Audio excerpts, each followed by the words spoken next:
Colapso total del sistema de salud cubano. Así cae la última columna de la dictadura cubana. ¿Cómo están, amigos? Bienvenidos a Noticias Importantes. Comenzamos.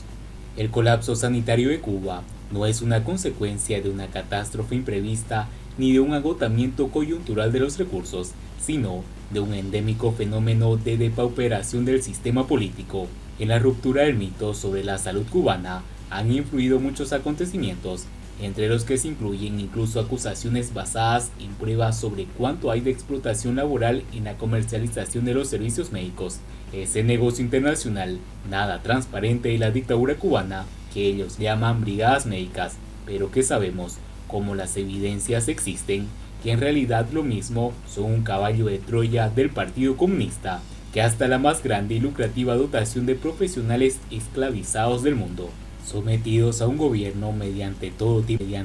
tipo de chantaje. La caída estrepitosa del cartelito de buen samaritano reveló un cáncer mucho mayor, traducido al interior de los servicios médicos en la isla en miles de consultas cerradas en los hospitales y policlínicos debido a la masividad de las misiones, aumento de las muertes por causas de enfermedades crónicas y agudas sin atender, agotamiento del escaso personal sanitario en Cuba por el redoblamiento de turnos y guardias, más una cadena casi infinita de perjuicios. Desde mucho antes de la actual crisis provocada por la pandemia del COVID-19, se han vuelto cotidianas durante años las denuncias sobre la falta de medicamentos en las farmacias, el abandono del sistema médico de la familia, el estado ruinoso de los hospitales y hasta los bajísimos salarios de los profesionales y las malas condiciones de vida de muchos de ellos, sin hablar demasiado del mercado negro de los servicios, que se han hecho una práctica usual, o el tráfico de medicamentos controlados o de uso de hospitales, y hasta la venta de sangre y la exportación de esta en volúmenes considerables. También han sido persistentes y muy fundadas las revelaciones sobre las abusivas diferencias, por ser altamente discriminatorias, entre una atención médica de los cubanos de a pie, y del sistema de clínicas exclusivo para el tratamiento especializado de extranjeros y de altos dirigentes de la dictadura cubana, los que pueden acudir a instalaciones con el confort de hoteles de lujo y tecnología de punta, incluso asociados a paquetes de turismo de sol y playa, hoteles y hospitales a donde solo tiene acceso una élite en el poder, o asociada a este, en donde está prohibida la entrada de los cubanos de a pie, hoteles que, sin ser hospitales, cuentan hasta con los equipos de resonancia magnética y de rayos X, los cuales de manera provisional han tenido que ser trasladados de urgencia desde los Cayos de Ciego de Ávila hasta la ciudad cabecera de la provincia, donde no los había o donde alguna vez los hubo, pero desaparecieron,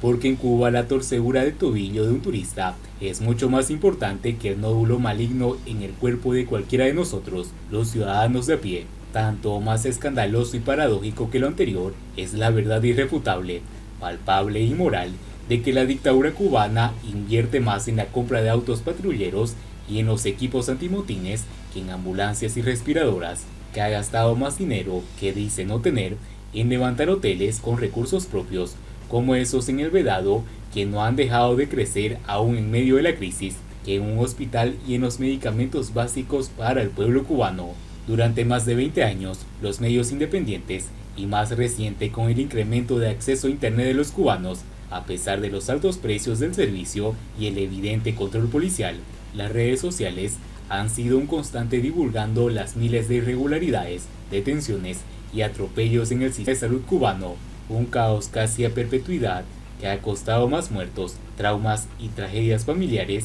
que los miles dejados en estos meses por el coronavirus. De modo que el colapso del que hablamos por estos días y al que, convenientemente, la dictadura cubana intenta hallarle similitudes con lo que sucede en el resto del mundo por causas de la pandemia, no es consecuencia de una catástrofe imprevista ni de un agotamiento coyuntural de los recursos, sino de un persistente, endémico fenómeno de depauperación de un sistema político que ya no da más, y que el proceso de agonía y descomposición amenaza con el contagio mortífero de cuanto continúa conectado a él. Hasta hace unos meses, la columna funcional en la estructura discursiva de la dictadura cubana se mantenía en pie con el mito y solo con el mito de un sistema de salud robusto, diferente de cualquier otro en su universalidad y efectividad. El constante llamado a resistir a continuar apostando y sacrificando vidas por el socialismo a la cubana y por el liderazgo del Partido Comunista, se justifica en la promesa reiterada, pero solo a medias cumplida, de garantizar en cualquier circunstancia la salud pública y la atención médica gratuita y de calidad. Sin embargo, las imágenes detentadas en los últimos días hablan por sí solas de cuánto ha habido de falacia y de burla en este proyecto social, de qué les vale venderse ante el mundo como diferentes si en circunstancias difíciles, frente a la crisis, no logran responder de modo diferente, si la respuesta al colapso es intentar convencernos de que todos los sistemas sanitarios en el mundo están igual de afectados por el coronavirus. ¿Acaso no eran la salud y la educación de otras columnas derivadas nuestras supuestas fortalezas, los dos argumentos irrebatibles contra quienes intentan subvertir el orden? Porque fue por aquellas garantías de palabras que algunos aceptaron sacrificar sus vidas de sus hijos, los millones de cubanos y cubanas que confiaron en esas promesas de antaño, hoy han quedado abandonados a su suerte, a la espera de algo más que una arenga televisiva de un doctor comprometido, más con su cargo de funcionario en un ministerio que con la ciencia, algo más que una vacuna que no sirve de mucho cuando un cuerpo no se alimenta como es debido, cuando contra la neumonía no aparece un antibiótico o al menos una uralgina para bajar la fiebre, o cuando es inevitable salir a la calle a pelear por un trozo de pan. Entonces, cuando decimos que el sistema de salud cubano colapsó, pensando en lo que sucede por estos días, en el crudo presente, no estamos siendo estrictamente fieles a la realidad, estamos ignorando el devenir del caos e incluso ayudando a consolidar esa narrativa mitológica tan típica de la dictadura cubana que busca confundir cuando no es capaz de convencer, asimilando la situación cubana a la del resto del mundo.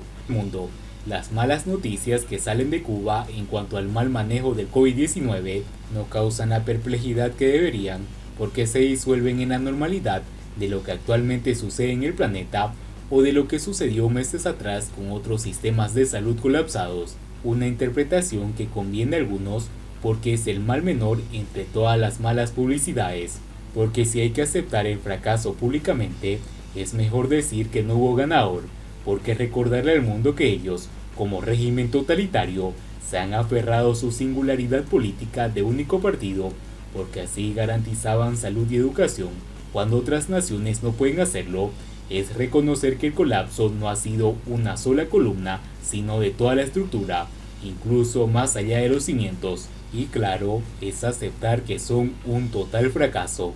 Mientras tanto, Manuel Marrero debe irse ya. La primera obligación de un gobierno es proteger a los ciudadanos, y el Ejecutivo cubano es un desastre sin paliativos, atado a la mentira y a la improvisación, con una política de comunicación reactiva que solo consiga avivar en los cubanos su total desprecio hacia los gobernantes. Manuel Marrero debe largarse cuanto antes, dejar de agredir a Cuba y a sus valiosos médicos y sanitarios con su negligencia manifestante y oportunista. Y si el primer secretario del Partido Comunista y títere castrista Díaz-Canel no lo destituye, será cómplice de la barbarie del criado del general López Calleja y empleado de Melia, que haya destruido el turismo de bajos ingresos que tenía Cuba, subiendo absurdamente los precios, es una muestra de la incapacidad de Marrero para dirigir nada, pese a que fue alumno y sigue siendo empleado. Ahora en comisión de servicios, en el desastre sanitario, se acabaron las mentiras de que Cuba salva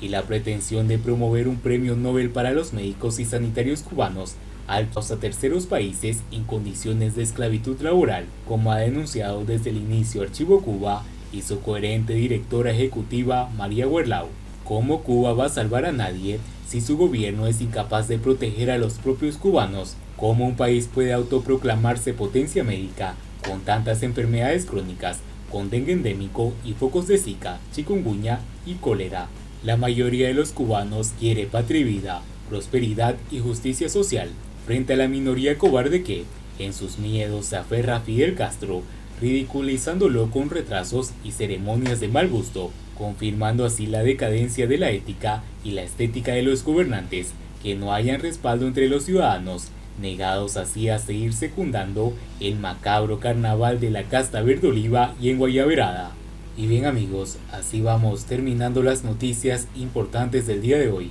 Espero que las noticias hayan sido de su agrado. y no de su agrado. Y no olviden que nos ayudarían mucho compartiendo las noticias y así poder informar a muchas más personas de la verdadera realidad en Cuba. Patria y vida, mis hermanos, nos vemos.